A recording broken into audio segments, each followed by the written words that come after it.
మొదటి కొరింథీ పత్రిక 11వ అధ్యాయం. మొదటి కొరింథీ 11వ అధ్యాయం. మొదటి కొరింథీ 11వ అధ్యాయం 28 నుండి 32 వరకు మనం మార్చి ప్రభు యొక్క బల్ల, ఆయన శరీరములో రక్తములో పాలు పొందడానికి అవసరమైన ఈ మాటలు మనం చదువుతాం. మొదటి కొరింథీ 11వ అధ్యాయం 28 నుండి 32 వరకు మార్చి చదువుకుంటాం. కాబట్టి ప్రతి మనుష్యుడు తను తాను పరీక్షించుకొనవలెను, అలాగు చేసి అరటను తిని ఆ పాత్రలోనిది త్రాగవలెను. ప్రభు శరీరమని వివేచింపక తిని త్రాగువాడు తనకు శిక్షావిధి కలుగుటికే తిని త్రాగుచున్నాడు. ఇందువలన మీలో అనేకులు బలహీనులను రోగులై ఉన్నారు, చాలామంది నిద్రించుచున్నారు. అయితే మనమే విమర్శించుకొని ఎడల తీర్పు పొందక పోదుము. ఇర్మియా గ్రంథంలో చిన్న మాట చదువుతాం. మామూలుగా ఈ వాగ్దానాలు చూస్తున్నామండి. అయితే ఈ దినాలు పరిస్థితిని బట్టి ఇర్మియా గ్రంథం 10వ అధ్యాయం చూడండి. ఇర్మియా గ్రంథం 9వ అధ్యాయం 23, 24 వచనాలు కలిసి చదువుకుంటాం. ఇర్మియా 9వ అధ్యాయం 23, 24 వచనాలు కలిసి చదువుతాం. ఇర్మియా గ్రంథం 9వ అధ్యాయం 23, 24 కలిసి చదువుతాం. యెహోవా ఎలాగూ సెలవిచ్చుచున్నాడు, జ్ఞాని తన జ్ఞానమును బట్టి, శూరుడు తన శౌర్యమును బట్టి అతిశయింపకూడదు, ఐశ్వర్యవంతుడు తన ఐశ్వర్యమును బట్టి అతిశయింపకూడదు. అతిశయించేవాడు దేనిని బట్టి అతిశయింపవాలని అనగా, భూమి మీద కృప చూపుచు నీతి న్యాయములు జరిగించుచున్న యెహోవాను నేనే అని గ్రహించి నన్ను పరిశీలనగా తెలుసుకొనుటను బట్టి అతిశయింపవలను. అట్టి వాటిలో నేను ఆనందించేవాడనని యెహోవా సెలవిచ్చుచున్నాడు. చాలండి, చిన్న ప్రార్థన చేసుకుంటాం. ప్రభు సహాయం కొరకు, ప్రభు మనతో మాట్లాడే దాని కొరకు కళ్ళు మూసుకోనండి. ఆరోగ్యంగా ఉంటే మాత్రం మోకరించండి, లేకపోతే కళ్ళు మూసుకొని దయచేసి ఏకీభవించండి. ప్రియమైన తండ్రి, మరొకసారి వందనస్తులము. ప్రభువా, నేను ఆరాధించే ధన్యత మీరు మాకు ఇచ్చారయ్యా. ఈ జనవరి మాసం 19వ తారీఖున మీకు స్తోత్రాలు తెలియపరుస్తున్నాం. తిరిగి తండ్రి దేవా, నీ పరిశుద్ధ లేఖనాల ద్వారా మమ్మల్ని మేము పరీక్ష చేసుకొని పరిశోధించుకొని దేవా, మరి మా ప్రియమైన తండ్రి నీ యొక్క బలలో, నీ శరీరములో రక్తములో పాలు పొందడానికి అవసరమైన ఆదరణ, హెచ్చరిక, క్షేమాభివృద్ధి కలిగించే నీ వాక్యాలు మీరు మాకు చూపించండి తండ్రి. ముఖ్యంగా ప్రభా, ఇదిగో తండ్రి, లోకము అపాయకరంగా ఉన్నది. మీ కృపను అనుభవిస్తున్న మేము ఆ కృపను ఘనపరచడానికి లేక కృపలో నిలిచి ఉండడానికి మాకు సహాయం చేయండి అయ్యా. నిష్ప్రేయస్కు దాసుని ఖాళీ చేయండి, మరుగు చేయండి అయ్యా. మీ దాసుని మీ పరిశుద్ధాత్మ ద్వారా అభిషేకమిచ్చి, నీ వాక్శక్తినిచ్చి, నీ దైవవాక్కు మీ దాసుని నాలుక మీద ఉంచి దేవా, మమ్మల్ని మీరు దర్శించండి. కృతజ్ఞతాస్తుతులు చెల్లిస్తూ వందనాలు తెలియపరుస్తూ యేసు ప్రభు ఘనమైన నామలో అడిగి వేడుకొనుచున్నాము తండ్రి, ఆమేన్.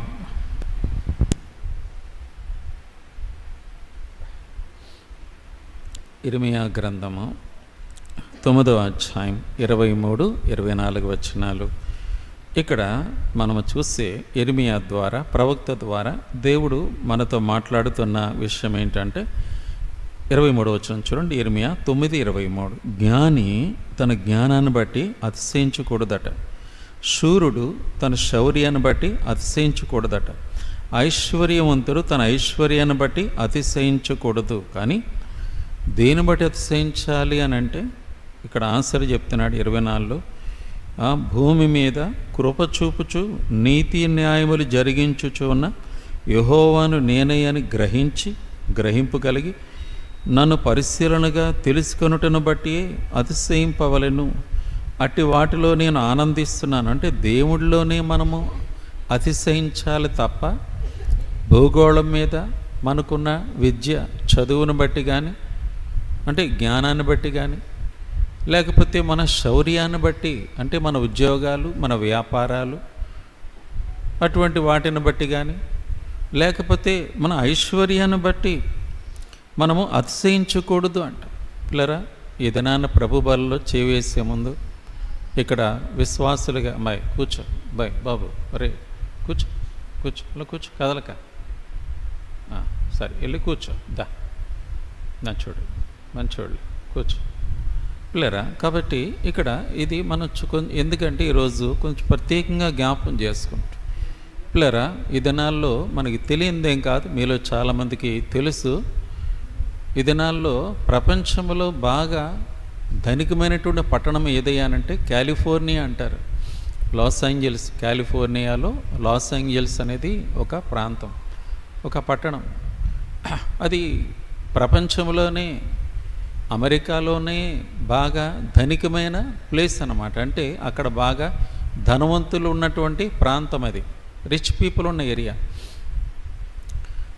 తర్వాత మనం చెప్పాలంటే ఈ సినిమా వాళ్ళు, హాలీవుడ్ అంటారు కదా, ఈ సినిమా వాళ్ళు ఎక్కువ మంది అక్కడే, ధనికమైన ప్రాంతం కాబట్టి అక్కడే ఇల్లు కట్టుకున్నారు. ఒక్కొక్క ఇల్లు కొన్ని కోట్లు ఖరీదు చేసే గృహాలు అన్నమాట. కొన్ని కోట్లు విలువ చేస్తాయి. అంటే దాదాపు ఒక మామూలు నుంచి దాదాపు ఒక అట్లీస్ట్ ఒక అంటే 50 మిలియన్స్, అంటే దాదాపు చాలా కొన్ని కోట్లు అన్నమాట. ప్రస్తుతపు దినాల్లో మనకి తెలియనిదేం కాదు, ఆ ప్రాంతం అంతా ఏమంటారంటే ఈ అగ్ని ద్వారా కాలిపోతుంది, కార్చిచ్చు అంటారు, ఈ ప్యాలిసేడ్స్ ఫైర్ అంటారు. అక్కడ ఏరియాలో ఆ ప్రాంతం అంతా కూడా ఘోరంగా మంటల్లో కాలిపోతాం.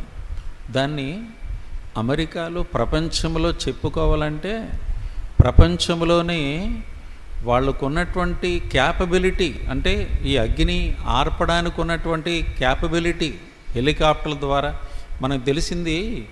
ఇక్కడ గంటల కార్లు అనేవాళ్ళం, ఏమంటారండి ఫైర్ ఇంజిన్లు, ఇవన్నీ కూడా మనకి తెలిసి అంతవరకే, మంచిదే. కానీ అమెరికాలో ఈ ఫైర్ ఇంజిన్లు కాదు, ఏం వాడతారండి, ఎక్కువ హెలికాప్టర్లు వాడతారు, ప్లేన్స్ని వాడతారు. ప్లేన్స్ నుంచి నీళ్లు అక్కడ కుమ్మరిస్తారు. అట్లా అంటే వాళ్ళకి హైలీ టెక్నాలజీలో మ్యాక్సిమం ఉంటాయి. కానీ ప్రస్తుతం మనకి తెలిసిన పరిస్థితి ఏంటంటే ఆ ఫైర్ని కనీసం 10% కూడా ఆర్పలేకపోతా ఉన్నారు. ప్రస్తుతం అది కాలిపోతూ ఉంటే వాళ్ళు హెలికాప్టర్లు వాడుతూ ఉన్నారా, ఫైర్ ఇంజిన్లు వాడుతూ ఉన్నారా, ప్లేన్స్ని వాడుతూ ఉన్నారా, ఎన్ని వాడినా కానీ కేవలం కరెక్ట్గా ప్రస్తుతం లేటెస్ట్ ఇన్ఫర్మేషన్ ఏంటంటే 10% సక్సెస్ అవుతున్నారు. కాలుతానే ఉన్నాయి. ప్రియులారా, సరే దానికి కారణాలు ఇవన్నీ కాదు, కానీ బైబిల్ పరంగా మనం అర్థం చేసుకునే సంగతి ఏంటంటే మనుష్యులు దేని బట్టి అతిశయిస్తూ ఉంటున్నారు. బైబిల్ ఇక్కడ చెప్తుంది, ఇర్మియా గ్రంథం 9వ అధ్యాయంలో మధ్యలో మీరు గమనిస్తే అంటాడు కదా, ఐశ్వర్యవంతుడు తన ఐశ్వర్యాన్ని బట్టి అతిశయింపొద్దు అన్నాడు. ఐశ్వర్యవంతుడు తన ఐశ్వర్యాన్ని బట్టి అతిశయించొద్దు. జ్ఞానము కలిగిన వాడు, చదువు కలిగిన వాడు తన చదువును బట్టి అతిశయింపకూడదు. తర్వాత శూరుడు తన శౌర్యాన్ని బట్టి అతిశయించొద్దు అన్నాడు. ఎందుకంటే పిల్లరా, ఇవన్నీ కూడా దేవుడు తీసేయగలడు. ఎందుకంటే దేవుడే ఇచ్చాడు, దేవుడు తొందరగానే దాన్ని పీకేయగలడు, ఇచ్చినవాడు తీసేయగలడు కూడా. ప్రస్తుతానికి అవన్నీ కాలిపోతూ ఉంటే అక్కడ నిలబడి చూస్తూ ఉన్నారు ఇంటిగలళ్ళు నెత్తునోరు బాదుకొని. కొంతమంది డబ్బులతో ఏం చేస్తున్నారు, ఎంత హై టెక్నాలజీ ఉన్న గవర్నమెంట్ను కూడా నమ్మక సొంతంగా ఫైర్ వాళ్ళని పిలిపించుకొని ఆర్పడానికి ట్రై చేస్తున్నారు అక్కడ. అది కూడా ఉపయోగం లేకుండా పోయింది. అర్థమైందండి? గవర్నమెంట్ వాళ్ళు వాడుతున్న హెలికాప్టర్లు, ప్లేన్స్, ఫైర్ ఇంజిన్లు కాకుండా అవన్నీ వదిలేసిన సొంతంగానే ఫైర్ మ్యాన్ పెట్టుకొని, సొంతంగా ప్రైవేటు ఫైర్ సంస్థలను పెట్టుకొని ఆ మంటలు తమ ఇల్లు కాపాడుకోవడానికి ఈ సినిమా యాక్టర్లు కొంతమంది ట్రై చేశారట. వాళ్ళు చూస్తూ ఉంటాడు కానీ కాలిపోయింది. ఆ ఫైర్ వాళ్ళ మంట, ఈ వాటర్ ఎంత కొడుతున్నా కూడా ఉపయోగం లేకుండా పోయింది. చూస్తూ ఉంటాడు కాలి భస్మం అయిపోయింది. కొన్ని కోట్లు పెట్టి కొనుక్కున్న ఇళ్ళు అన్నీ కూడా ధ్వంసం అయిపోయాయి. పిల్లరా, ఇది లోకానికి దేవుడు ఒక గుణపాఠాన్ని నేర్పుతా ఉన్నాడు. కొద్ది కాలం క్రితం కరోనా వచ్చింది. ఆ కరోనా టైంలో మనకి తెలియదేం కాదు, ఇక్కడ ఉన్న వాళ్ళందరూ కూడా ఆ టైంలో ఉన్నాయి. ఎవరైనా ఈ మధ్య పుట్టిన వాళ్ళని వదిలేయండి, కానీ మొన్నటి వరకు ఆ కరోనా కథ మనకి తెలియదేం కాదు. ఎంతమంది పోలీసు వాళ్ళ దగ్గర పారిపోయాను, నేను కూడా పారిపోయాను ఒకరోజు కమలాపురంలో. ఏం చేయాలా, ఆ పోలీసు వాళ్ళు తరుగుంట అవుతారు, గబగబా లోపలికి వెళ్ళి ఎక్కడో నక్కాను. అప్పటికి నక్కి 4 ఉన్నారు అక్కడ. అది వస్తారు, గ్యారంటీ కొడతారని.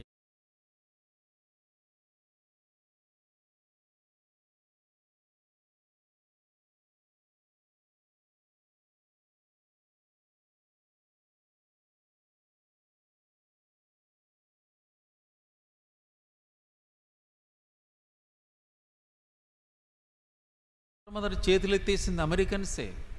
తర్వాత అన్ని మిగతా దేశాలు, జర్మనీ టాప్, ప్రపంచంలో టాప్ హైటెక్ మెడికల్ టెక్నాలజీ ఉన్నదని చెప్పుకున్న ఆ దేశాలు మొట్టమొదటి మట్టి కరిచినాయి.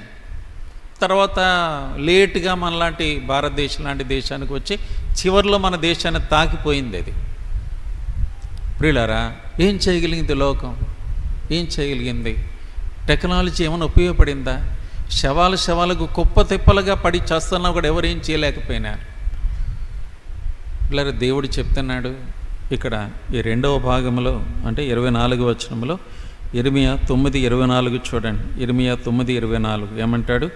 అతిశయించువాడు దేనిని బట్టి అతిశయింపవలననగా భూమి మీద కృప చూపుచు నీతి న్యాయములు జరిగించుచునున్న యెహోవాను నేనే అని గ్రహించి నన్ను పరిశీలనగా తెలుసుకొనుటను బట్టి అతిశయింపాలి.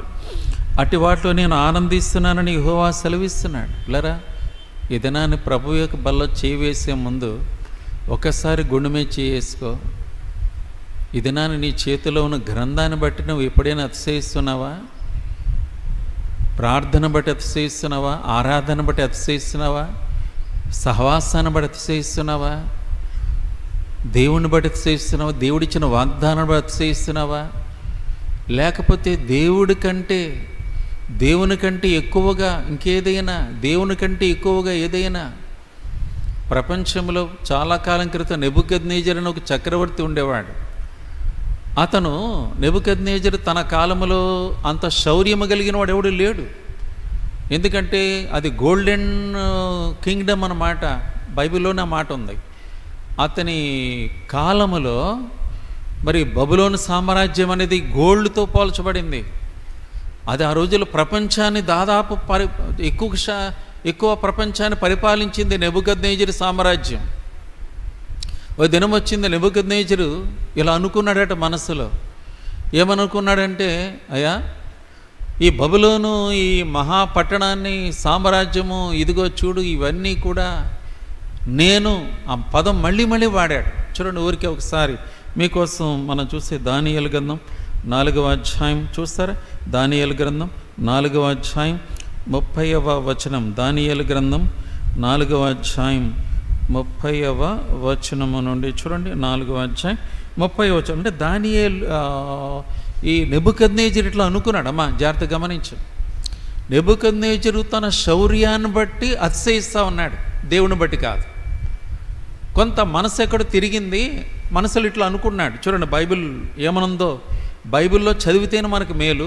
ఎందుకంటే అవునా కాదా అని సందేహం అవుతుంది. ఎందుకంటే నీకు నువ్వుగా కూడా జ్ఞాపకం చేసుకో. ఒకవేళ గత వారములో బైబిల్ తీయకుండా, ప్రార్థన లేకుండా, బైబిల్ లేకుండా, ప్రార్థన లేకుండా, మందిరానికి రాకుండా, లేకపోతే ఇంకా దేని ఇంకేదన్నా తిండా, లేకపోతే కనుక ఏదైనా వేరే ఇతర నిమగ్నమైపోయి నీ ఉద్యోగమా, ఆదివారం కూడా నీ వ్యాపారమా? జాగ్రత్త ప్రియుడా, జాగ్రత్త. కాలిఫోర్నియా, లాస్ ఏంజల్స్ అనే ఆ మహాపట్టణం, ధనికమైన పట్టణం, కేవలము ఈరోజు ఆ మంట కిలల్లో భయంకరంగా కాలిపోతూ ఉంటే నిస్సహాయంగా చూస్తుంది అమెరికన్ గవర్నమెంట్, నిస్సహాయంగా చూస్తున్నారు కాలిఫోర్నియా గవర్నమెంట్, నిస్సహాయంగా చూస్తున్నారు లోకల్ పీపుల్. వాళ్ళు ఎవరు ఏం చేయలేకపోతున్నారు. ఆ ఫైర్ ఇంజిన్ వాళ్ళు 8,500 మంది ప్రయాసపడుతున్నారు దిక్కుమాలిన కథలో, ఏమీ చేయలేక.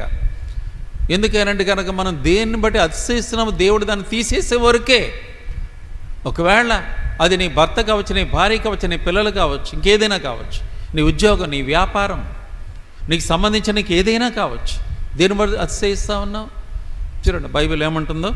దానియేలు గ్రంథం 4వ అధ్యాయం 30వ వచనం, 31, 32 కూడా చూడండి. కలిసి చదువుదాం.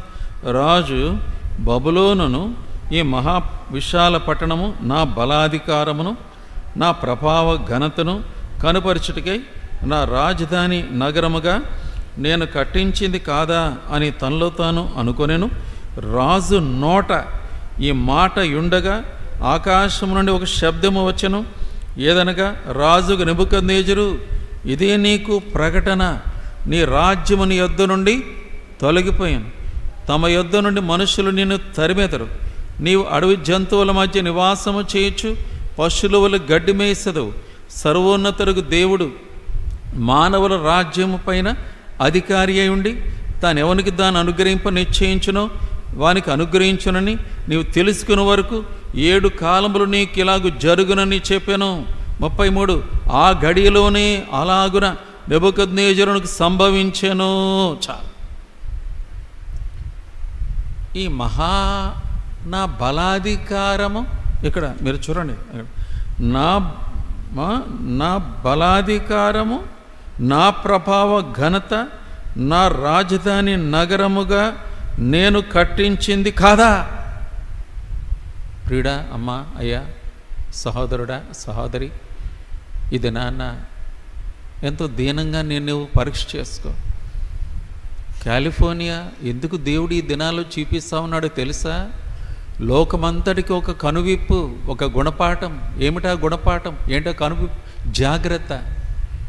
నేను అంటున్నావే, నా బలాధికారం అంటున్నావే, నా రాజధాని నగరం అంటున్నావే, నా ప్రభావ ఘనత అంటున్నావే, నేను కట్టించింది అంటున్నావే, అదంతా నువ్వు వదిలిపెట్టి అదంతా తొలగిపోయాను. నేను విడిచిపోతుంది అది. ప్రియులారా, ఈ దినాల్లో ఇది మనము జ్ఞాపకం చేసుకో. నిర్గమకాండములో ఫరో కూడా చాలా అతిశయించేవాడు. ఆ రోజుల్లో వాళ్ళ సైన్యం చాలా బలమైంది. మోషే ఒప్పుకున్నాడు, అయ్యా నేనేంటి బానిసలేని ఇశ్రాయేలు ఎలా విమోచించగలను? ఈజిప్ట్ అనేది ప్రపంచానికి సరిగ్గా తెలియదేమో, చాలా బలమైంది. నేను అందులో ఒక సైన్యాధ్యక్షుడిని. వాళ్ళ సైన్యం బహు బీభత్సకరమైంది. వాళ్ళ సైన్యాధిపతులు చాలా బలమైన వాళ్ళు. అటువంటి బలాధికారము కలిగిన ఫరో సైన్యము నుండి ఇశ్రాయేలు ప్రజలను ఎట్లా విమోచించేది? నా వల్ల కాదది, వద్దు, నన్ను కాదు, ఇంకెవరన్నా చూసుకో అన్నాడు. దేవుడితో అన్నాడు మోషే. ఆ ఐగుప్తు సైన్యము ఎంత బలమైందో నాకు తెలుసు. నేనే నడిపించాను. ఐథియోపియా మీదకి, ఆఫ్రికా దేశాల మీద యుద్ధానికి నేనే వెళ్ళాను. ఆ సైన్యాన్ని తీసుకొని జయించాను. ఎందుకంటే సైన్యం బలమైంది. ఆరితేరిపోయిన వాళ్ళు, ఆ రోజుల్లో బహు బలమైనటువంటి వాళ్ళు. కాబట్టి ఇశ్రాయేలు నెల ఐగుప్తు సైన్యము చాలా బలాధికారం కలిగి. కానీ బైబిల్ ఏమని చెప్పిందో తెలుసా అండి? బైబిల్ ఏమని చెప్పిందో తెలుసా? ఆ రోజుల్లో ఫరో సైన్యం, ఐగుప్తు సైన్యం, దేవుడు ఏం చేశాడో చూడండి ఒక్కసారి. నిర్గమకాండములో వాళ్ళ అతిశయం ఏమైపోయింది? నిర్గమకాండం 14వ అధ్యాయం చూడండి. ముందుగా నిర్గమకాండం 14వ అధ్యాయం 27వ వచనం చూడండి. 27వ వచనం, 28వ వచనం చూడండి. నిర్గమకాండం 14వ అధ్యాయం 27, 28. మోషే సముద్రం మీద తన చేయి చాపగా ప్రొద్దు పొడిచినప్పుడు సముద్రము అధిక బలముతో తిరిగి పొర్లెను. గనుక ఐగుప్తీయులు అది చూచి వెనుకకు పారిపోయేరి. అప్పుడు యెహోవా సముద్రం మధ్యను ఐగుప్తీయులను నాశనము చేసెను. నీళ్లు తిరిగి వచ్చి ఆ రథములను రౌతులను వారి వెనక సముద్రంలోనికి వచ్చిన ఫరో యొక్క సర్వసేనను కప్పివేసిన. వారిలో ఒక్కడైనను మిగిలి ఉండలేదు. ప్రియులారా, ఇవన్నీ బైబిల్లో రాయబడ్డ విషయాలు. ఫరో తాలూకు ఐగుప్తు సేన ఒక్కడు కూడా మిగలకుండా ఆ సైన్యం అంతా కూడా సముద్రం మధ్యలో మునిగిపోయారు. దేవుడు వారిని ఆ సముద్రము రాయబడిన ఈ మాట మీరు చూడండి. ఈ మాట 27వ వచనం 2వ లైన్లో, సముద్రము అధిక బలముతో తిరిగి పొర్లెను గనుక అన్నాడు. నేను కూడా ఆ కార్చిచ్చు కాలిఫోర్నియాలో చూస్తూ ఉన్నాను. నాకేమనిపించిందంటే కేవలం దేవుడు అనుమతిస్తూ ఉన్నాడు. చూడండి ఎట్లా ఉందో. పెద్ద రోడ్డు ఉందనుకోండి, రోడ్డు యువతన కాలిపోతూ ఉంది. రోడ్డుకి ఇక్కడికి ఆ రోడ్డు అవతలకి చాలా దూరం ఉంది అక్కడ. కానీ అవతలు అమ్మ నేను బాగుంటానని అనుకున్నాడా? ఒక గంట తర్వాత చూస్తే గాలి ఒకటి భయంకరంగా వీచింది. గాలి వచ్చి మంటలు కొని ఆ టేపు ఇంటి మీద పడ్డాయి, అది కాలిపోవడం మొదలెట్టింది. అటేవన్నీ కాలిపోవడం మొదలెట్టినాయి. సముద్రం ఉందా పక్కనే. ఏమండి ఇవన్నీ ఎక్కడ అనుకున్నారు? రోడ్డు ఉందా? ఇలా ఇక్కడ రోడ్డు ఉందా? రోడ్డు అవతల ఇల్లు ఉన్నాయా? ఆ పక్కనే సముద్రం ఉంది. అంటే అంత లగ్జరీ అనమాట వాళ్ళు. ఈ రోడ్డు ఉంది కదా, ఈ టేపుని తగలబడిపోయినా మా ఇంటి జోలికి రావనుకోవడానికి ఏమీ లేకపోయి, ఎందుకంటే గాలి ఒకటి ఇలా వచ్చి అటేపు ఉన్న ఇళ్ళని గాలిపోయినాయి. దేవుడు కాల్చి పారేశాడంతే. పిల్లరా వాళ్ళ బాధకి మనం బాధపడాల్సిందే. కానీ పిల్లరా మనం జ్ఞాపం చేసుకుంటాం, ఐశ్వర్యవంతుడు తన ఐశ్వర్యాన్ని బట్టి, జ్ఞాని తన జ్ఞానాన్ని బట్టి, ఒకవేళ ఈ దినాల్లో పిల్లరా దేవుని కంటే ఎక్కువగా, అంతే సింపుల్. ఇక్కడ మనం ఏం నేర్చుకోవాలంటే దేవుని కంటే ఎక్కువగా ఏదైనా నీ జ్ఞానం కానీ, అంటే నీ చదువు, నీ తెలివితేటలు, నీ చదువు ఇచ్చినటువంటి ఆ పరిస్థితులు కావచ్చు, నీ శౌర్యం, నీ బలాధికారం, అంటే ఏంటంటే ఉద్యోగమో, నీ రాజకీయ పదవా, ఏదైనా పెద్ద ఉద్యోగమా, సరే. 3 నీ ఐశ్వర్యం, నీకున్న డబ్బును బట్టి, నీ ధనాన్ని బట్టి, ఒకవేళ పిల్లరా జ్ఞాపం చేసుకుంటూ నీ ధనాన్ని బట్టి ఒకవేళ ఇవన్నీ కూడా ఏమైపోతాయి? ఇవన్నీ తొలగిపోతాయి. చూడండి ఇంకొక మాట, బైబిల్లో హేరోదు చాలా అతిశయించేవాడు తన రాజ్యాధికారాన్ని బట్టి, రాజకీయ పదవును బట్టి.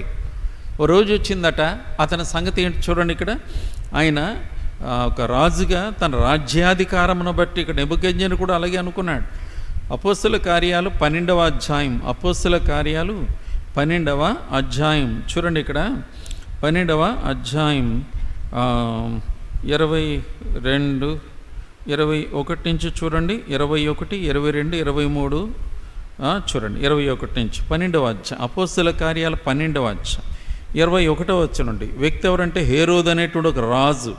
ఇతని సంగతి ఏంటంటే, నియమింపబడిన దినమందు హేరోదు రాజవస్త్రము ధరించుకొని న్యాయపీఠం మీద కూర్చుండి వారి ఎదురు ఉపన్యాసము చేయగా 22 జనులు ఇది దైవస్వరమే గాని మానవ స్వరము కాదని కేకలు వేసిరి. 23 అతడు దేవుని మహిమపరచనందున వెంటనే ప్రభుదూత అతను మొత్తెను గనుక పురుగులు పడి ప్రాణం విడిచెను అని చెప్పి అంటా ఉన్నాడు.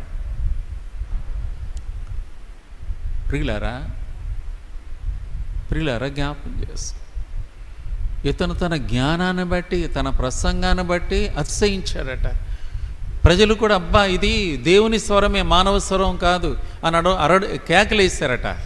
పర్యవసనం ఏంటంటే పురుగులు అతన్ని ఆక్రమించేసినాయట. ఎంత భయంకరంగా ఉండదో తెలుసా అండి. ఒక రాజు, అతనుకున్న వ్యాధి ఏంటో మనకు తెలియదు, కానీ అప్పటికప్పుడు వచ్చిన జబ్బు మనకు తెలియదు, కానీ ఒళ్ళంతా పురుగులట. గుడివాళ్ళు ఉన్నప్పుడు ఒకసారి ఒక బ్రదరు చాలా బాధపడేవాడు. ఆయన మెచ్చుకోకుండా ఉండలేకపోయాను. వాళ్ళ సొంత అన్న ఒకడు సిక్ అయిపోయాడట. ఈ ఇంటికి వెళ్ళినప్పుడల్లా చెప్పేవాడు, బ్రదరు మా అన్న కోసం ప్రార్థన చేయండి. ఎక్కడున్నారు మీ అన్న? మేము ఒకసారి వెళ్తామని విజిట్ చేస్తామంటే వద్దు అనేవాడు. అంటే వద్దు బ్రదర్ అనేవాడు. లేదు వెళ్తాం బ్రదర్, వెళ్దాం. ఏమైంది బ్రదర్ అంటే వద్దు అన్నాడు. ఓ రోజు లేదు వాళ్ళ వెళ్ళాల్సిందా అని చెప్తాను నా బ్రదర్ తోటి. బ్రదర్ ఏమనుకోద్దండి, వద్దండి. ఎందుకో తెలుసా, వాడు ఒంటి నిన్న పురుగులు ఉన్నాయి, జస్ట్ మీరు చూస్తే భయపడిపోతారు, మీరు వాసన, వాడు ఒళ్ళు ఇదే. ఎంత భయంకరంగా ఉంటుందో. అయ్యో ప్రియులారా, ఒకసారి ఇటు సైడు నిడదవోలు అటువైపు ఒక ప్రాంతానికి చోటుకి వెళ్ళినప్పుడు అక్కడ సేవకుడు, ఏదో మీటింగ్ వెళ్ళాం, సేవకుడు బ్రదరు నాతో రండి అని చెప్పి ఒక ఇంటికి తీసుకెళ్ళాడు. ఆయన ఎంత తెలివైనడు చూడండి. ఒక బ్రదర్ లోపల ఉన్నాడు, గదిలో తలుపులు వేసేసి ఉన్నాయి, లోపల ఉన్నాడు. నేను వెళ్ళబోయేసరికి ఆ సేవకుడు అన్నాడు, మీరు లోపలికి వెళ్ళండి అన్నాడు. ఆ తలుపు తీసాడో లేదో భయంకరమైన వాసన వస్తూ ఉంది. ఎందుకంటే కాలు అంతా కుళ్ళిపోయింది, అతనిది కాలు కుళ్ళిపోయింది అంతే, ఇంకేం లేదు ఇక వాసన. ఆ సేవకుడు తెలివిగా బయట నిలబడిపోయి నన్ను లోపలికి పంపడి, ఆయన అంతే తెలివినడు చూడు, భయంకరం వాసన వస్తుంది. ప్రార్థన ఏం చేస్తాం అసలు, ఒక పక్క నుంచి గమ్ముకు వస్తూ ఉంది. పాప ఎంత దీనాధీనంగా చూస్తాను లోపల ఉన్న బ్రదర్, ఆ వ్యక్తి ఎవరో కానీ బాడీ తినుకుంటూ వచ్చేస్తుంది. ఏం జబ్బు ఏమో పాపం. అయ్యో ప్రియులారా, లేఖనం సెలవిస్తూ ఉంది, ఈ హేరోదు పురుగులు పడి చనిపోయాడట. ఎందుకంటే తన ప్రసంగాన్ని బట్టి. పిల్లరా చూడండి, నెబుకద్నెజరు గడ్డి తిన్నాడు, తన రాజ్యాన్ని భ్రష్టుడైపోయి ఫరో తన సైన్యాన్ని అతిశయించాడు. సైన్యం అంతా ఒక్కడు మిగిలకుండా. చూడండి ఆ మాట అక్కడ నిర్గమాకాండం 15వ అధ్యాయంలో పాట పాడారు మన వాళ్ళు, ఇశ్రాయేలీలు. వాళ్ళు ఏమని పాడారో చూసారా? చూడండి ఇక్కడ 4వ వచనంలో చూడండి వాళ్ళు పాడిన పాటలో కొన్ని చరణాలు మనం చూస్తే నిర్గమాకాండం 15వ అధ్యాయం 4వ వచనం చూడండి. ఇక్కడ 15:4 చూడండి. ఆయన ఫరో రథములను అతని సేనను సముద్రంలో పడద్రోసెను, అతని అధిపతులు శ్రేష్ఠులు ఎర్ర సముద్రములో మునిగిపోయారు. 7వ వచనం చూడండి. నీ మీదికి లేచువారిని నీ మహిమాతిశయం వలన అణిచివేయుదువు, నీ కోపాగ్నిని రగులు చేయుదువు, అది వారిని చెత్తవలే దహించునన్నాడు.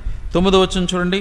తరిమెదను, కలుసుకొని ఎదను, దోపుడు సొమ్ము పంచుకొని ఎదను, వాటి వలన ఆశ తీర్చుకొని ఎదను, నా కత్తి దూసెదను, నా చెయ్యి వారిని నాశనము చేయనని శత్రువు అనుకొనేను. కానీ వాళ్ళే మునిగిపోయారు.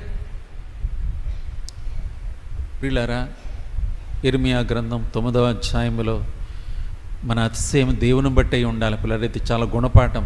తేలిగా తీసుకోవద్దు ఈ రోజుల్లో, తేలిగా అస్సలు తీసుకోవద్దు. పొరపాటున భూమి మీద నీ వెండిని బట్టి, నీ బంగారాన్ని బట్టి, నీ విద్య చదువును బట్టి, నీ కలిగిన ఉద్యోగాన్ని బట్టి, నీ వ్యాపారాన్ని బట్టి, నీ ఇల్లును బట్టి, ఏమండి నీ కలిగిన ఇంటిని బట్టి కానీ, ఇంకేదైనా కానీ, నీ అధికారం బట్టి కానీ, నీ రాజకీయమైన ఏదైనా పదవిని బట్టి కానీ, ఇంకేదైనా కానీ అతిశయించవద్దు, అస్సలు అతిశయించవద్దు.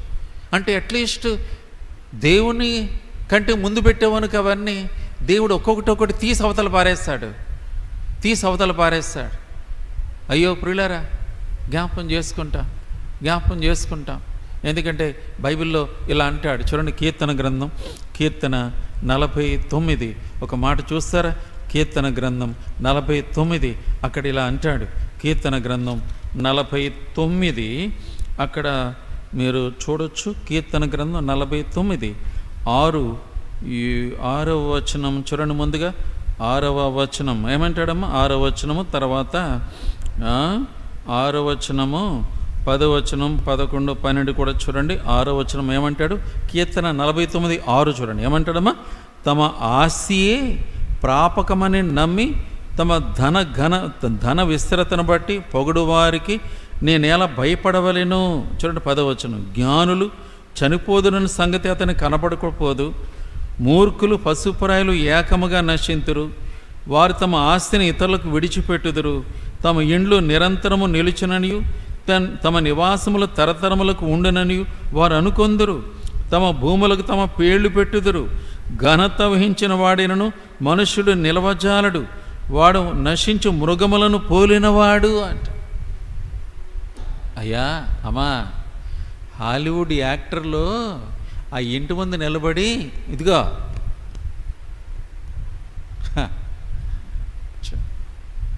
చూడండి, మీకు కావాలంటే అందులో ఉన్నది అంటే ఎక్కువసేపు చూడద్దు, జస్ట్ అలా చూడండి. నేను కాసేపు చూసా.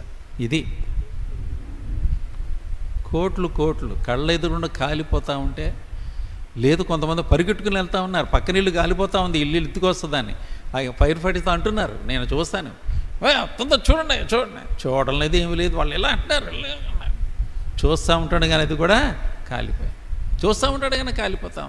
అది చూపిస్తానే ఉన్నాడు చూపించినాడు. అయ్యా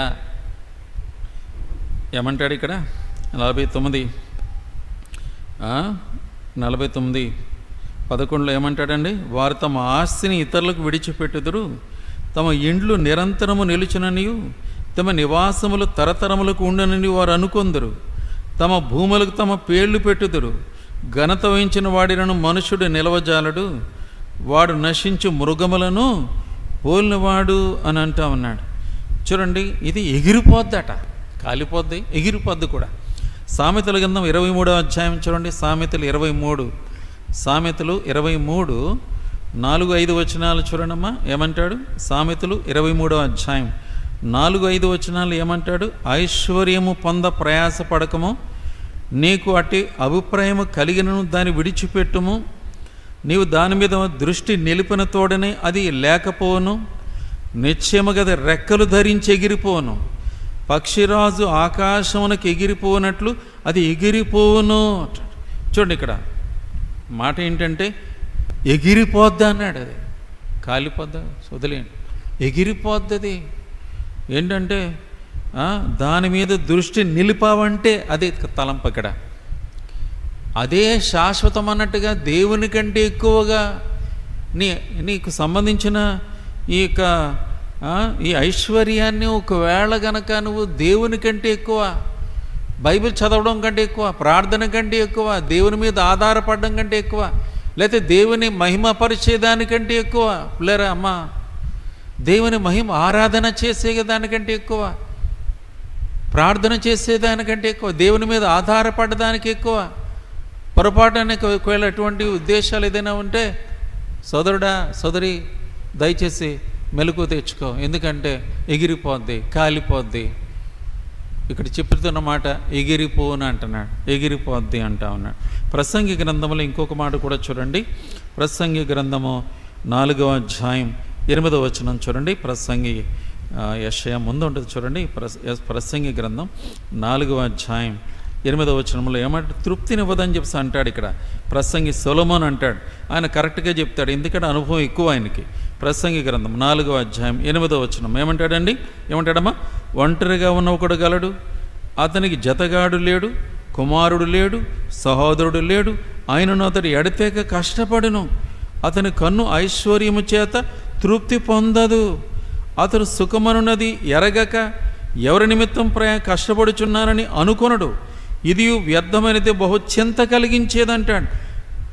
అంటాడుగా, అతని కన్ను ఐశ్వర్యము చేత తృప్తి పొందదు అట. అది తలంపు. ఇక్కడ తృప్తి పొందదట తన ఐశ్వర్యాన్ని బట్టి. లేరా రీడా గమనించు.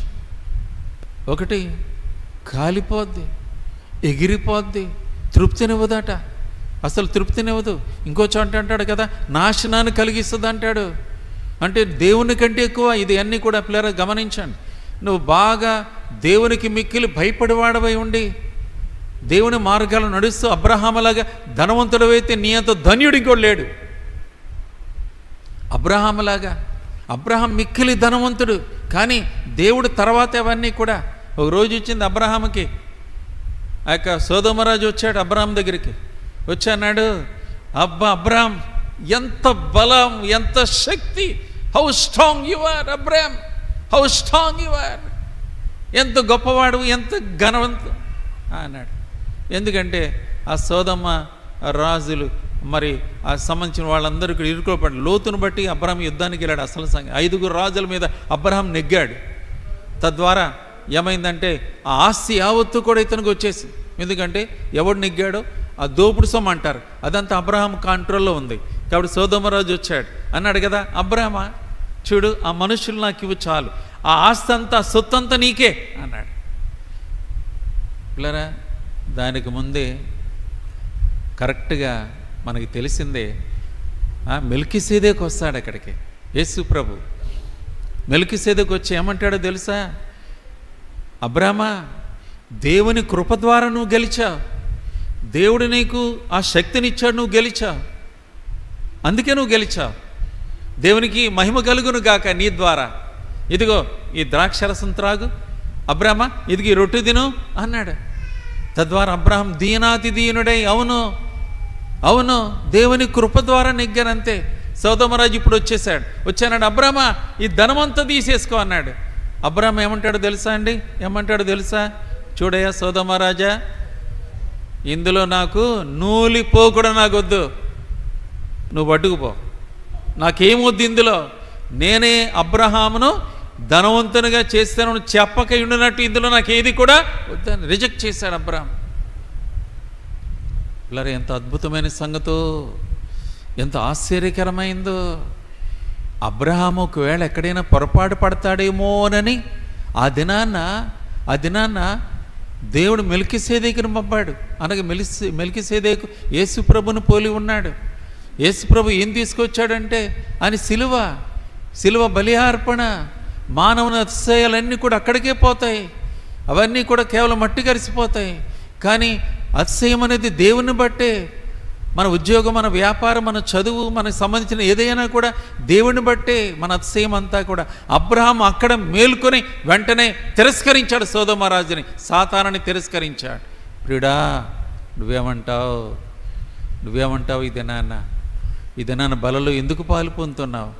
యేసుప్రభువే తీసుకొచ్చాడు అది. ఇదిగో నా శరీరం, ఇదిగో నా రక్తం అని ఆయనే చెప్తా ఉన్నాడు. ఆ రోజు మెల్కీసెదెకు అబ్రహాము దగ్గరకు వచ్చి అదే మాట్లాడు, అబ్రహామా ఇదిగో ఈ యొక్క రొట్టె తిను, ఇదిగో ఈ రసం త్రాగి, ద్రాక్ష రసం తాగు అన్నాడు. యేసుప్రభు నీతో నాతో, ఇదిగో నా కుమారుడా, ఇదిగో నా రక్తం వలన క్రొత్త నిబంధన ఇది, ఇదిగో నా శరీరం నీకు ఇచ్చి వేశాను.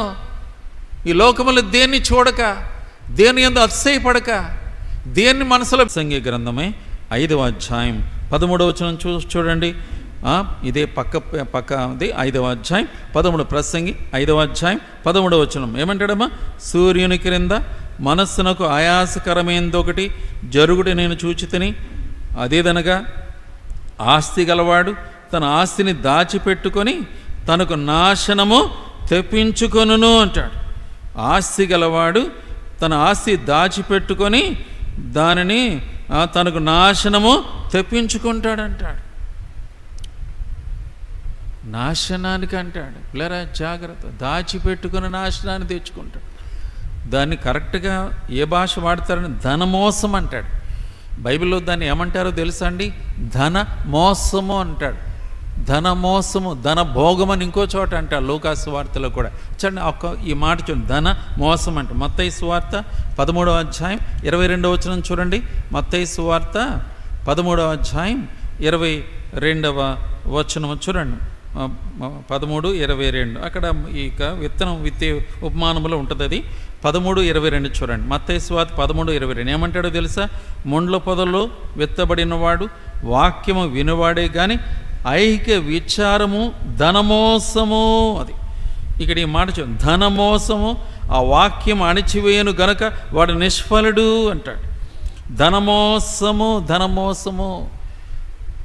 ఆ లాస్ ఏంజల్స్లో ఉన్నవాళ్ళు భక్తి లేదా?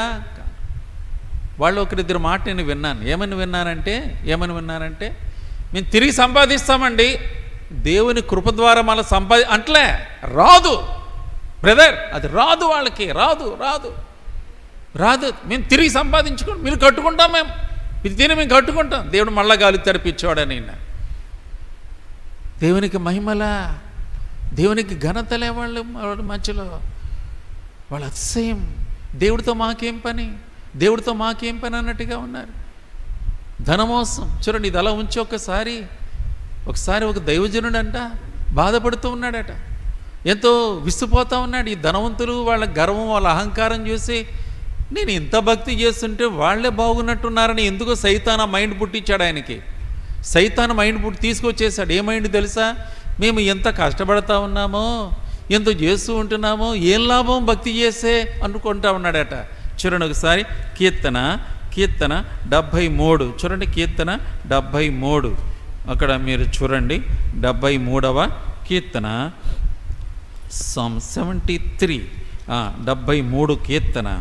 ఈయన ఏమంటాడంటే ఈ ధనవంతుల కథ ఎలా ఉంది, వాళ్ళు బాగున్నారంటాడు. 4వ వచనం చూడండి. 4వ వచనము 73 కీర్తన 4వ వచనము ఏమంటాడు? మరణమందు వారికి యాతనలు లేవు, వారు పుష్టిగా ఉన్నారు. ఇతరులకు కలుగు ఇబ్బందుల వారికి కలగట్లేదు. ఇతరులకు పుట్టినట్లు వారికి తెగులు పుట్టడంలే. కావున గర్వము కంఠహారం వలె వారిని చుట్టుకొనుచున్నది, వస్త్రములు వారు బలత్కారము ధరించుకొందురు. క్రొవ్వు చేత వారి కనులు మెరకలై ఉన్నవి, వారి హృదయాలోచనలు బయటికి కానవచ్చుచున్నవి. ఎగతాళి చేర్చు బలత్కారం చేత జరుగు కీడును గుచ్చేవారు మాట్లాడుదురు, గర్వంగా మాట్లాడుదురు. ఆకాశము తట్టు వారు ముఖమెత్తుదురు, వారి నాలుక భూసంచారము చేయును. 11వ వచనం, దేవుడు ఎట్లు తెలుసుకొనును. కరెక్ట్గా ఇదే మాట అందో ఒక ఆమె, హాలీవుడ్ యాక్ట్రెస్. అది అవార్డులు ఎత్తుంటే ఒక ఆమె ఇడ్డి మాట్లాడింది. దేవుడికి ఏం తెలుసు, దేవుడెవడు అన్నట్టుగా మాట్లాడింది ఆమె. అదే హాలీవుడ్ లాస్ ఏంజల్స్లో అది 2 రోజులు తిరగలేదట. జనవరిలో 2 రోజులు కూడా తిరగలేదట. ఆమె ఎప్పుడైతే అతిశయంగా అవార్డులు అందరి మధ్యలో అందరు నవ్వుతూ ఎకబెక్కలు పక్కపక్కలు చేస్తూ ఉన్నారు. అక్కడ సంబంధించిన కోటీశ్వరులు అయినటువంటి ధనవంతులైన వాళ్ళు 2 రోజులు తిరగలేదట. మొత్తం అది ఎక్కడో చిన్నగా అంటుకుందంట, ఎక్కడో గాలికి తొందరగా వ్యాపించి మొత్తం అంతా కూడా వ్యాపించేసి మొత్తం అంతా మట్టి గరిచేసి చూడండి 11వ వచనం చూడండి, 73వ కీర్తన 11. దేవుడు ఎట్లు తెలుసుకొనును, మహోన్నతునికి తెలివి ఉన్నదా అని వారు అనుకొందరు. ఇదిగో ఇటువారు భక్తిహీనులు, వీరు ఎల్లప్పుడూ నిశ్చింత గలవారి ధనవృద్ధి చేసుకొందరు. ఇప్పుడు ఈయన అనుకుంటున్నాడు కదా, భక్తుడు అనుకుంటున్నాడు, విశ్వాసి, నా హృదయమును నేను శుద్ధి చేసుకుని ఉండడు వ్యర్థమే, నా చేతులు కడుకొని నిలబడి ఉండడు వ్యర్థమే, ఆ దినమంతయు నాకు బాధ కలుగుచున్నది అంటాడు. పిల్లరా జ్ఞాపం చేసుకుంటా, ధనమోసము, ధనభోగము, ధనమోసము. ఇక్కడ వాడిన మాట మత్తయి 13వ అధ్యాయం ఇక్కడ 22వ వచనంలో వాడిన మాట ధనమోసము అంటాడు. ఇంకో చోట ఏమంటాడు తెలుసా, ఇది అస్థిరమైంది అంటాడు. అస్థిరమైంది, దేవుని కంటే నువ్వు ఏది చూస్తున్నావు అదంతా అన్స్టేబుల్ అంటాడు, అస్థిరమైంది అంటాడు. ఎక్కడో తెలుసా, 1 తిమోతి 6వ అధ్యాయం 17వ వచనం చూడండి. 1 తిమోతి పత్రిక 6వ అధ్యాయం, 1 తిమోతి 6వ అధ్యాయం 17వ వచనం చూడండి. అది చివరి అధ్యాయంలో 17వ వచనం ఏమంటాడమ్మా? 1 తిమోతి 6వ అధ్యాయం 17వ వచనం ఏమంటాడు? ఇహమందు ధనవంతులైన వారు గర్విష్ఠులు కాక అస్థిరమైన ధనమునందు నమ్మిక ఉంచక సుఖముగా ఏమంటాడండి అనుభవించుటకు సమస్తమును మనకు ధారాళముగా దయచేయి దేవుని యందే నమ్మిక ఉంచుడని ఆజ్ఞాపించము. అస్థిరమైన ధనం, అస్థిరమైన ఉద్యోగం, అస్థిరమైన పదవి, అస్థిరమైన వ్యాపారం, అస్థిరమైన చదువు, అస్థిరమైన అనేకం, అస్థిరమైన ఆరోగ్యం. ఈరోజు బలంగా ఉన్నాను, రేపు పిచ్చోడ రేపు పొద్దున్న నీకు వార్త అవుతుంది షుగర్ ఉందని, ఏమైపోతావు? పొరపాటున ఏదో నీరసంగా ఉందని వెళ్ళవు, టెస్ట్ చేయించావు. ఏమండి చెక్ చేయించుకోలేదా మీ షుగర్ 450 ఉందన్నారు అనుకో, ఏమన్నా ఎవతోటి ఏమైంది మన గ్రాఫ్ ఏమైపోతుందండి ఒకసారి జుమ్మనికి పోదు. అయ్య బాబోయ్, అయ్య బాబోయ్, అయ్య బాబు చచ్చిపోతానేమో అంటాడు. అప్పటి వరకు అన్నా, అరే నాయనా ఒక్కసారి గాలి అంతా పోయింది టైర్లో. ప్రియులారా అంటున్నాడు కదా, దేవుణ్ణి బట్టి అతిశయించి ప్రియులా, ఈ దినాలు, ఈ కడవరి దినాలు దేవుడు కరోనా ద్వారా ప్రపంచానికి ఒక పాఠం నేర్పాడు. నేర్చుకోవాలా లోకం, నేర్చుకోవాలా లోకం. మర్చిపోయారు, తొందరగా మర్చిపోయారు. దేవుడు మళ్ళా లోకంలో మళ్ళా అది కాలిఫోర్నియాలో జరిగేది ప్రపంచం అంతా చూస్తూ ఉంది. అయ్యా జాగ్రత్త, అతిశయించే వాళ్ళారా. దేన్ని బట్టే అని అతిశయం, దేన్ని బట్టి అతిశయిస్తూ ఉన్నా? ధనమోసంలా రెక్కలు కట్టుకుని ఎగిరిపోయే దాని మీద, నాశనం అయిపోయే దాని మీద, అస్థిరంగా ఉండే దాని మీద, దేని మీదనే అతిశయం, దేని మీదనే అతిశయం. ఇక్కడైతే అస్థిరమైన ధనము అని అంటాడు. యాకోబు పత్రికలో చూడండి ఒక మాట, 5వ అధ్యాయం 2వ వచనం చూస్తారా? నెక్స్ట్ ఉంటుంది చూడండి. హెబ్రీ పత్రిక తర్వాత యాకోబు పత్రిక 5వ అధ్యాయం 2వ వచనములో మీరు చూడొచ్చు. అక్కడ చక్కటి మాట వాడతాడు. ఏమంటాడమ్మా? యాకోబు పత్రిక 5వ అధ్యాయం 2వ వచనం ఏమంటాడండి ఇక్కడ? మీ ధనము చెడిపోయెను, మీ వస్త్రములు చెమ్మటలు కొట్టినవాయను, మీ బంగారము వెండి తుప్పి పట్టినవి, వాటి తుప్పు మీ మీద సాక్ష్యముగా ఉండి అగ్నివల మీ శరీరమును తినివేయును. అంత్యదినమందు ధనము కూర్చుకొంటిరి. చూడండి, మీ ధనము చెడిపోయెను. పిల్లరా ఇది గమనించండి, మీ ధనము చెడిపోయెను అని అంటాడు. మీ ధనము చెడిపోయాను. పిల్లలు ఇవన్నీ కూడా గుణపాఠాలుగా ఉన్నాయి. అస్థిరమైన, చెడిపోయేటువంటి, రెక్కలు కట్టుకుని ఎగిరిపోయేటువంటి, ఎందుకు దాని మీద అతిశయపడతా ఉన్నావు? వాక్యము కంటే, ప్రార్థన కంటే, దేవుని కంటే ఎక్కువ వాటి మీకు మనసిస్తూ ఉన్నావు.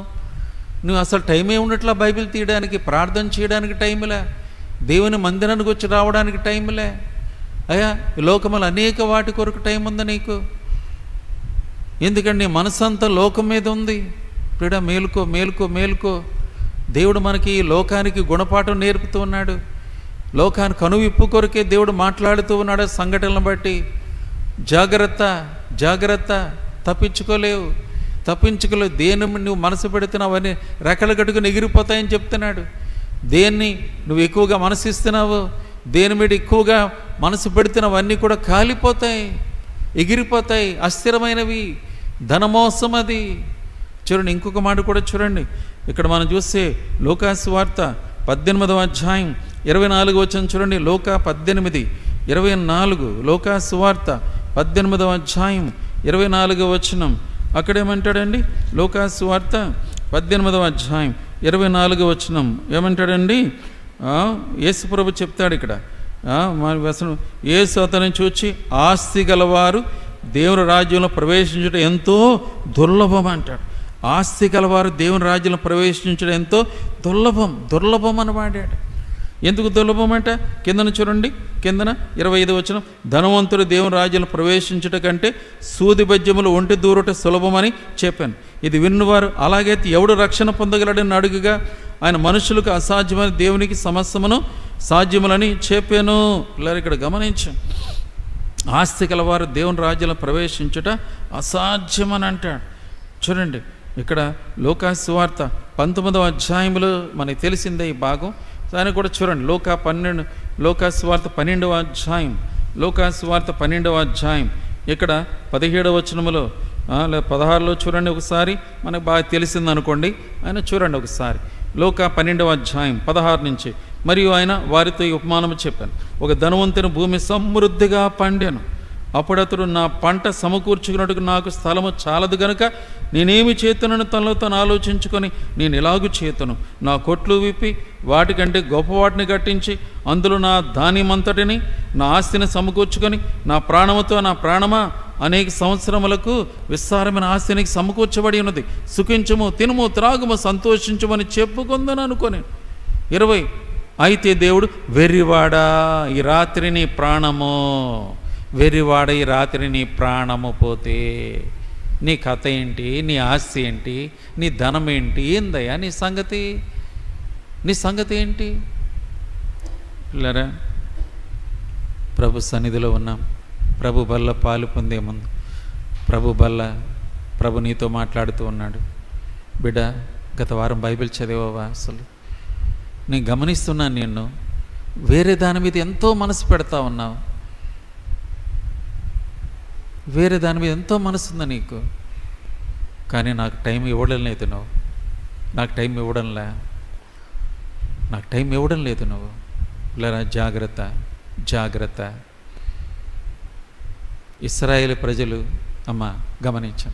ఇశ్రాయేలీయులు మందిరాన్ని బట్టి అతిశయించేవారు. వాళ్ళు ఏమండి, ఇశ్రాయేలుకి అతిశయం ఏంటి తెలుసా? తమ కాలంలో మందిరం. ఓ టైంలో ఇదిగో ఎంత అద్భుతమైన మందిరం, ఎంత అద్భుతమైంది. యేసుప్రభు ముందే చెప్పాడు, ఇవన్నీ కూడా రాయి ఉండి కూడా పడిపోతాయి చెప్పాడు. అయినా కూడా వాళ్ళు పోలే. మా మందిరం ఎంత గొప్పది అన్నారు. ఒక రోజు వచ్చింది, రోమియోలు వచ్చారు. రోమియోలు వచ్చినప్పుడు ఆ రోమా అధికారి టైటిస్ అనేటువంటి సైన్యాధికారి సైనికులకు ముందే చెప్పాడు, అబ్బాయి జాగ్రత్త, మందిరంలోకి వెళ్ళినప్పుడు అక్కడ ఉన్న వాళ్ళు పట్టుకుని రండి, అంతే తప్ప పొరపాటును కూడా మీ చేతిలో, అది రాత్రిపూట వెళ్ళారు వాళ్ళు, ఆ కాగడాలు కానీ జాగ్రత్త అన్నారు. జాగ్రత్త అంటే సరే అనుకున్నారు వాళ్ళు ఏమీ అపాయం చేయడానికి రాలా. వాళ్ళు మందిరం లోపలికి వచ్చారు. యాజకులు మర్యాదకు లొంగిపోండి, మేము మా రాజు పంపాడు, మా టైటిస్ మా సైన్యాధిపతి బయట ఉన్నాడు, మీకు అపాయం మేము తీసుకెళ్ళిపోతాం, అంతే, మీరు బయటికి రండి, మర్యాదగా బయటికి వచ్చేయండి అని అంటే వాళ్ళు కొంతమంది కత్తులు వేసుకొని చూసుకుంటారా మా తడాక, మా దేవుడు జై యెహోవా అన్నట్టుగా వాళ్ళు మీదకి వెళ్ళారట. వెళ్ళేసరికి వాళ్ళు విస్తుపోయారు. అరే ఈ యాజకులేంటి ఇలా మీదకి వచ్చారంటే అనుకొని అందులో ఒకడు ఏం చేశాడు, మీదకొత్త నా కాగడ ఇలాగ వదిలేశారు. వెళ్ళి పైన పడిందన్న మందిరం పైన అంటుకుందట.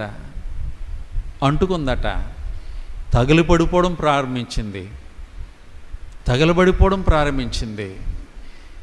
ఎవరు అన్నారట? సైనికులే. అరే అంటుకుంది, ఆప్ చేయండి రా అన్నాడు. ఈ లోపల వీళ్ళు వాగుతున్నారు, వీళ్ళు రెచ్చిపోయి వస్తున్నారట. ఇశ్రాయేలీలే మీదకి వస్తుంటే ఈ గంధర్వులు మిగతా వాళ్ళు కూడా ఈ కాగడాలు అక్కడక్కడ అంటుకొని మొత్తం మందిరం అంతా తగలబడిపోయిందంట.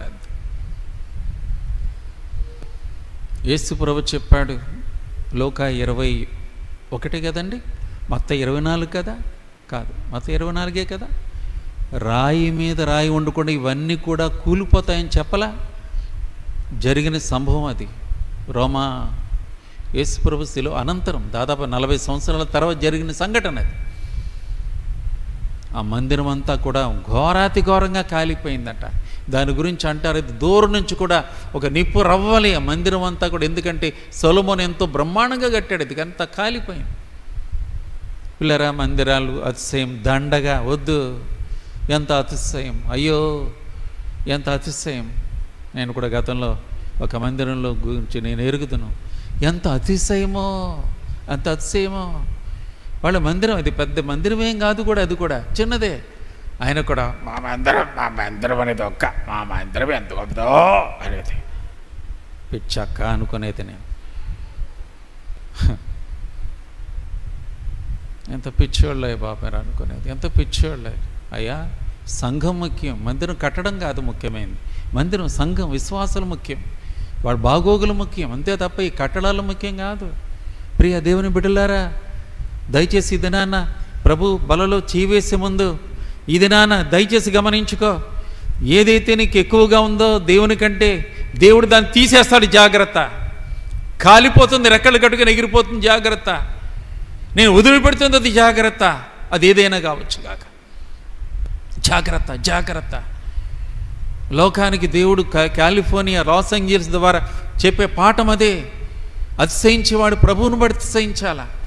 నీ దేవుని బట్టి గ్రహింపగలిగి ఆయనలోనే అతిశయం కలిగి ఉండాలి నువ్వు తప్ప లోకంలో దేన్ని కూడా మనసు పెట్టొద్దు. అలా పెట్టిన తోడనేది రెక్కలు కట్టుకుని ఎగిరిపోతుందని బైబిల్ చెప్పింది. అస్థిరమైన ధనం మీద మనసు పెట్టొద్దు, నాశనానికి లోను చేసే దాని మీద మనసు పెట్టొద్దు. దేవుడు ఇవన్నీ చెప్తానే ఉన్నాడు. ఇక్కడ చూడండి, ఈ వ్యక్తి అనుకున్నాడు, నా ప్రాణమా.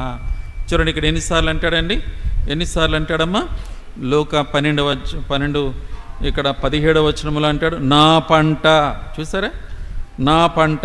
2వ లైన్లో, నాకు స్థలము చాలదు గనుక నేనేమి చేతును, నేను ఎలాగూ చేస్తాను. 18వ వచనం, నా కొట్లు విప్పి, తర్వాత నా ధాన్యమంతటిని, నా ఆస్తిని. 19వ వచనం, నా ప్రాణముతో ప్రాణమా. దేవుడు అన్నాడు, వెర్రివాడా అన్నాడు, యూ ఫూల్ అన్నాడు దేవుడు. ఒకే ఒక మాట, నా నా నా అంటే దేవుడు అన్నాడు, యూ ఫూల్ అన్నాడు. ఫూల్. దేవుని బట్టి ధనవంతుడు కాపిచ్చాడా? దేవుని బట్టి ధనవంతుడవు అంతే తప్ప నీకోసం నువ్వు అనుకుంటావేంటి? ఇవన్నీ నీ ప్రాణం పోతే ఇవన్నీ ఎవరికేయా? నీ ప్రాణం పోతే ఇవన్నీ ఎవరికి? నేను నేను నేను అంటావేంటి? పిల్లరా, ప్రభు బల్ల పాలు పొందే ముందు మనం ఒకసారి మన పరీక్ష చేసుకుంటాం, దేవునికి అప్పగించుకుంటాం. లోక 16లో కూడా చూడండి, ఇది కట్ చేసేద్దాం. లోక 16 కూడా చూడండి. ఇక్కడ కూడా మనకి తెలియందేం కాదు, కానీ ఇతను 19వ వచనం చూడండి, 19-20 వచనాలు చాలు. లోక 16వ అధ్యాయం 19-20 వచనాలు చూడండి. ఏమంటాడమ్మా, ధనవంతుడు అక్కడ ఉండెను, అతడు ఓదారంగ బట్టలు సన్నపు నార వస్త్రములు ధరించుకొని ప్రతిదినం బహుగా సుఖపడిచుండువాడు. లాజరును దరిద్రుడు ఉండెను, వాడు కురుపులతో నిండిన వాడి ధనవంతుని ఇంట వాకిట పడి ఉండి అతని బల్ల మీద పడు రొట్టె ముక్కలతో ఆకలి తీర్చుకొని గోరెను. ధనవంతుడు అక్కడ ఉండే, మంచి వస్త్రాలు, మంచి ఫుడ్, అంతే. అదే జీవితం అనుకున్నాడు, ఈ లోకమే అనుకున్నాడు, ఇదే శాశ్వతం అనుకున్నాడు, ఇదే పరలోకం అనుకున్నాడు. లాస్ ఏంజల్స్లో కూడా వాళ్ళందరూ అదే అనుకుని ఉంటారు. పరలోకం అంటే ఎక్కడుందో అనుకున్నారు కావచ్చు. అసలు పరలోకం వద్దు మాకు, ఈ లోకంలోని పరలోకం చాలు, మా ధన సమృద్ధి చాలు, మాకు ఇంట్లో ఉన్న ఈ సామాగ్రి, ఈ అద్భుతమైన సోఫా సెట్లు, ఈ ఖరీదుని ఇది ఎక్కడి నుంచి తెప్పించాం? ఫ్రాన్స్ నుంచి తెప్పించాం. ఇది ఎక్కడి నుంచి తెప్పించాం? పలానా చోటని తెప్పించాం. ఇదిగో ఈ వాల్ పెయింటింగ్స్ అని ఎక్కడి నుంచి వచ్చినాయి? రోమ్ నుంచి వచ్చినాయి. ఇదిగో మాకు సంబంధించిన ఇవన్నీ ఎక్కడి నుంచి వచ్చినాయి అనుకున్నారు. మేము ఇలాగ అనుకున్నారు. అవన్నీ కాలిపోతూ ఉంటే చెప్పబడిన మాట మీకు చెప్పనివ్వండి. కేవలము బట్టలతో బయటకు వచ్చి నిలబడ్డారట. ఎందుకంటే అగ్ని పక్కనే వచ్చేసింది, వారు చూసుకోలేదు. వాళ్ళు హెచ్చరికలు ఏమలేదు, ఇంకా చాలా టైం పడుతుంది అనుకున్నారట. వాళ్ళు తీరా చూసేసరికి అగ్గి గాలికి తొందరగా ఇంటి పక్క వచ్చేసి అంటుకుపోవడం స్టార్ట్ అయింది. వెంటనే ఫైర్ ఇంజిన్ వచ్చి, అమ్మ బయటికి రండి, బయటకు వచ్చాను. ఏం బయటకు వచ్చేసరికి గబగబ బట్టలతో బయటకు వచ్చారు. మొత్తం అంతా కాలిపోయారు. ధనవంతులు, మల్టీ మిలియనియర్స్, కోటీశ్వర బిలియనియర్స్ అన్న వాళ్ళు కట్టుబట్టలతో బయట ఉన్నారట. మొత్తం అంతా కూడా. చివరిగా ప్లేరా, ఒకే ఒక మాట చూసి ముగించేసుకుందాం. ఒకే ఒక్క మాట చూడండి, ఒక మాట హెబ్రీ పత్రిక 11వ అధ్యాయంలో మోషేను గురించి ఒక చక్కటి మాట రాశాడు. అదొకటి చూసి పిల్లరా, ఈ కడవరి దినాల్లో దేవుడు ఈ విషయాలు చెప్పుకోకపోతే మనం పొరపాటు చేస్తున్నాం అవుతాం. అందుకే ఈ విషయాలు కొద్దిగా బాధకరంగా ఉండొచ్చు, కానీ మనం తెలుసుకోవాలి. అయితే హెబ్రీ పత్రిక 11లో ఈ చిన్న మాట చూడండి, 24, 26 కలిసి ఉన్నాయి. ఈ మాట అందరం కలిసి చదివి ముగించేద్దాం. హెబ్రీ పత్రిక 11వ అధ్యాయం 24 నుంచి 26 కలిసి ఉన్నాయి. చూడండి, ఆ భాగము కలిసి చదువుకుందాం అందరం కూడా. మోషే పెద్దవాడైనప్పుడు విశ్వాసమును బట్టి ఐగుప్తు ధనము కంటే క్రీస్తు విషయమైన నింద గొప్ప భాగ్యమని ఎంచుకొని అల్పకాలము పాపభోగము అనుభవించుట కంటే దేవుని ప్రజలతో శ్రమ అనుభవించుట మేలని యోచించి ఫరో కుమార్తె యొక్క కుమారుడనిపించుకున్నట్టుకు ఒప్పుకొనలేదు. ఎలయనగా అతడు ప్రతిఫలముగా కలగబో బహుమానమునందు దృష్టి ఉంచెను. విశ్వాసమును బట్టి చాలండి, ఇదంతా వద్దులే. కానీ ఈ చిన్న మాట మీరు చూడండి, ఐగుప్తు ధనము కంటే క్రీస్తు విషయమైన నింద గొప్ప భాగ్యమని ఎంచుకొని అల్పకాలపు పాప భోగము అనుభవించడం కంటే దేవుని ప్రజలతో శ్రమ అనుభవించడం మేలని యోచించి ఫరో కుమార్తె యొక్క కుమారుడు అనిపించుకున్నటకు ఒప్పుకోలేదు. 27 చివరిలో కూడా రాజ్యాగ్రహమునకు భయపడక ఐగుప్తును విడిచిపోయెను, ఐగుప్తును వదిలేశాను అన్నాడు. ఇలా మనం ముగిస్తూ ఉన్నాం. ఇది నాని ప్రియుడ, క్రయం చెల్లించు, దేవుని కొరకు వాక్యము కొరకు క్రయం చెల్లించు. కొంత టైం కేటాయించాయా బ్రదర్, సోదరుడా, సోదరి, వాక్యముకి టైం ఇవ్వు, ప్రార్థనకి టైం ఇవ్వు, దేవునికి పరిశుద్ధాత్మక టైం ఇవ్వు. పరిశుద్ధాత్మ దేవుడు నీలో ఉండి, బిడ్డ నాకు టైం ఇవ్వు నాయన, నీతో మాట్లాడాలంటున్నాడు ఆయన. నీలో ఉన్న పరిశుద్ధాత్మ ప్రభు నీతో మాట్లాడాలని కోరుకుంటా ఉన్నాడు. నాకు టైం ఇవ్వు బిడ్డ. ఉదయాన్నే వచ్చి నీ దగ్గర కనిపెడుతుండే నువ్వు అలా పడుకునే ఉన్నావు, లేసావు కాదే. నీతో మాట్లాడాలని అనుకున్నా, నీకు ముందు ఒక ఇబ్బంది ఉంది, నీతో చెప్పాలనుకున్నాను. నీ దగ్గరికి వస్తే నువ్వు నిద్రపోతా ఉన్నావు, నీకు అసలు మనసు లేదు, నువ్వు బైబిల్ కూడా తీయట్లా. నీతో మాట్లాడదానని ఆశపడతా ఉన్నాను కానీ బైబిల్ కూడా తీయట్లా. ప్రార్థన లేదు నీకు, నేను నడిపించాలనుకుంటే ప్రార్థన చేయట్లా. నువ్వు నేను బలపరచాలని కోరుకు నువ్వు మందిరానికి సరిగ్గా వెళ్ళవు. నువ్వు రీడా ఏం చేస్తున్నావు? పోనీ నీ జ్ఞానాన్ని బట్టి అతిశయం ఏమండి, నీ బలాధికారాన్ని బట్టి నీ అతిశయం. నెబుకద్నెజరుని జ్ఞాపం చేసుకో, ఫరోని జ్ఞాపం చేసుకో, హేరోదుని జ్ఞాపం చేసుకో. ఏమైపోయారు వాళ్ళందరూ? అయ్యా నీ ఐశ్వర్యమును బట్టి అతిశయిస్తా ఉన్నావా? లాస్ ఏంజలీస్ని జ్ఞాపం చేసుకో లేటెస్ట్గా, కాలిఫోర్నియాని జ్ఞాపం చేసుకో లేటెస్ట్గా. అక్కడ నిలబడి రొమ్ము బాదుకుంటున్న వాళ్ళు ఒకసారి జ్ఞాపకం చేసుకో. ఈ రోజుల్లో ఒకసారి చూడు, అందులో రొమ్ము బాదుకుంటున్నారు వాళ్ళు, ఎలాగంటున్నారు వాళ్ళు. అయ్యా అదే కథ.